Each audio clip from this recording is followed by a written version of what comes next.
ENO you know అది బాగా కడుపు మంట వచ్చినటువంటి సందర్భంలో తాగితే వెంటనే తగ్గిపోతుందని వాళ్ళు అడ్వర్టైజ్మెంట్ ఇచ్చుకుంటుంటారు.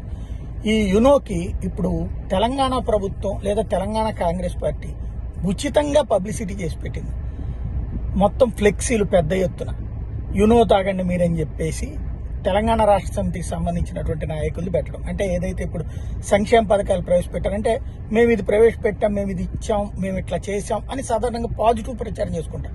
అయితే ఇది పాజిటివ్ ప్రచారాలని జనం పట్టించుకోని రోజులు కాబట్టి తెలివిగా రివర్స్ ప్రచారం ఏంటయ్యా అంటే ఎదురోళ్ళు కడుపు మండిపోతున్నారు, మేము ఇవన్నీ ఇచ్చేటప్పటికి ఎవరని చెప్పి ఇంతకాలం ప్రచారం చేశారు, ఇచ్చేటప్పటికి కడుపు మండిపోతుంది వాళ్ళకని చెప్తూ అందుకు గాను యునో తాగండి అని చెప్పేసి వాళ్ళకి. వాస్తవంగా ఈ యునో అనేటటువంటిది ఒక ప్రైవేట్ సంస్థకి వాళ్ళు ప్రచారానికి ఎంత ఖర్చు పెట్టారో తెలియదు, కానీ వీళ్ళు మాత్రం దాదాపు 1.5-2 కోట్లు ఖర్చు పెట్టారు.